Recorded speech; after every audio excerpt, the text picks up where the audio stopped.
सुंदर चुक्याच्या भाजीच्या वड्या आपण जेवताना तोंडी लावू शकतो किंवा तशाच खाऊ शकतो. मैत्रिणींनो, आज आपण बनवूया चुक्याच्या भाजीच्या वड्या. ही बघा, बाजारातून ही अशी आपल्याला चुक्याची भाजी मिळते. याची पानं अशी असतात.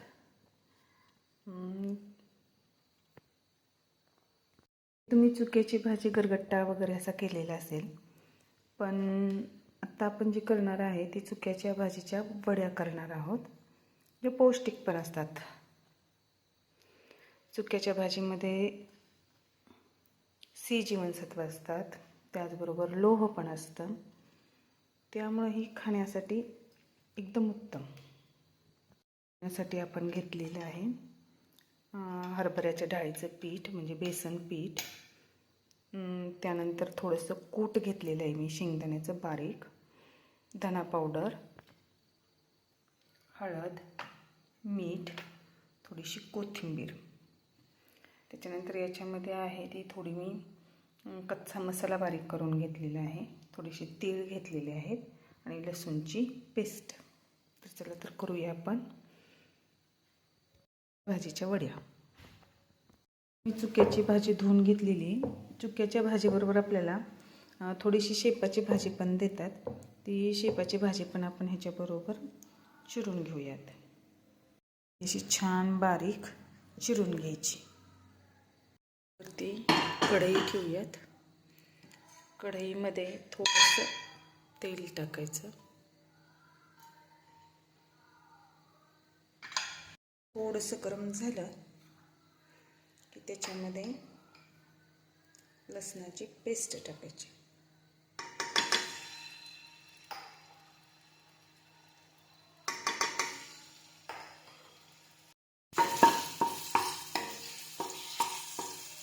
थोडासा मसाला टाकायचा, आपण घेतलेला कच्चा मसाला, हा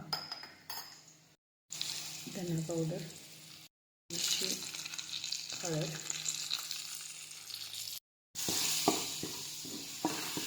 चांगला हलवून घेऊया. भाजी टाकूया, चुक्याची भाजी आणि शेपाची भाजी. हलवून घेऊया. चवीनुसार मीठ टाकूया.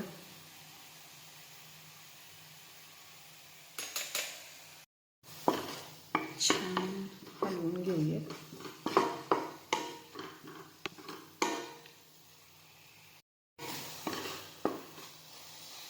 भाजीला बघा छान पाणी सुटलेले. थोडा वेळ झाकून ठेवूया. तोपर्यंत मी इथं कोथिंबीर कट करून घेते. पाणी सुटलेले. कोथिंबीरीचं पुढचा भाग आपण ठेवणार आहे.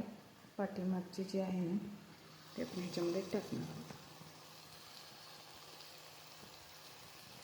आपण 2 चमचे शेंगदाण्याचं कूट घालणार आहोत.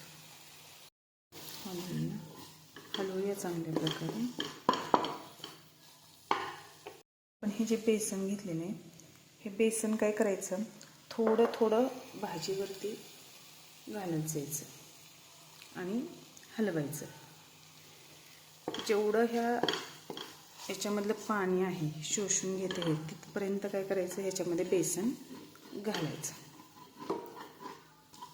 जर तिखट आवडत असेल तर याच्यामध्ये आपण लाल तिखट किंवा थोडंसं आपण हिरवी मिरची वगैरे घालू शकतो. मी या ठिकाणी लाल तिखट घालते.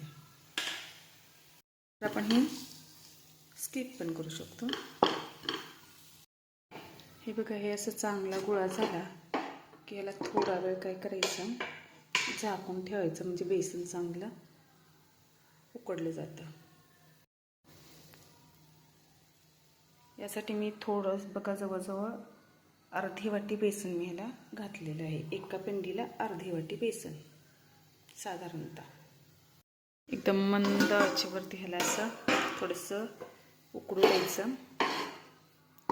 आपल्याला जर आवश्यक वाटलं तर थोडासा पाण्याचा शिंतोडा दिला तरी चालतो. गोळा होतोय का बघायचं. घेतल्यानंतर ह्याला एका ताटाला तेल लावून घ्यायचं आणि त्याच्यावरती काढून घ्यायचं. काय करायचं, असं छान थापून घ्यायचं. करायचे त्याच्यावरती थोडेसे असे तीळ घालायचे, चोपून घ्यायचे ते तीळ. अशा पद्धतीने चाकूने वड्या पाडूयात. तवा ठेवूयात आणि थोडंसं तेल टाकूया.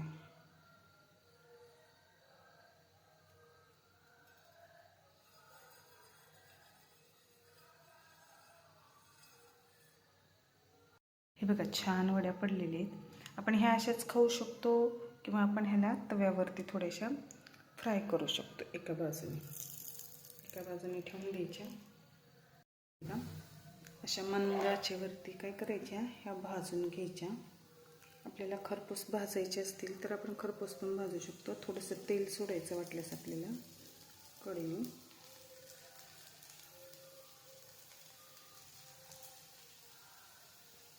वरती जाऊ द्यायचं नाही जास्त तेल तिच्या. तर कढईने एकाच बाजूने भाजून घ्यायच्या. नाहीतर काय होतं, तीळ लावायच्या अगोदर पण आपण भाजून घेतल्या तरी चालते, नंतर तीळ लावलं तर, पण नंतर तीळ बसत नाहीत. आणि एका बाजूने खरपूस अशा भाजून घ्यायच्या.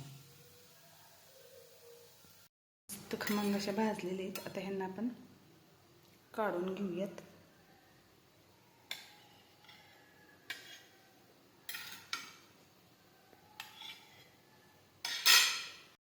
कोथिंबीर पेरूयात. बघा, अशा मस्त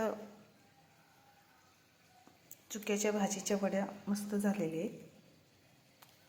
बघा, ह्या ज्याप्रमाणे वड्या आहेत, ह्या चुक्याच्या भाजीच्या असल्यामुळे ह्याच्यामध्ये काय आहे, सी जीवनसत्व असल्यामुळे हे अतिशय पौष्टिक पण आहे. त्याच्याबरोबर लोह आहे ह्याच्यामध्ये.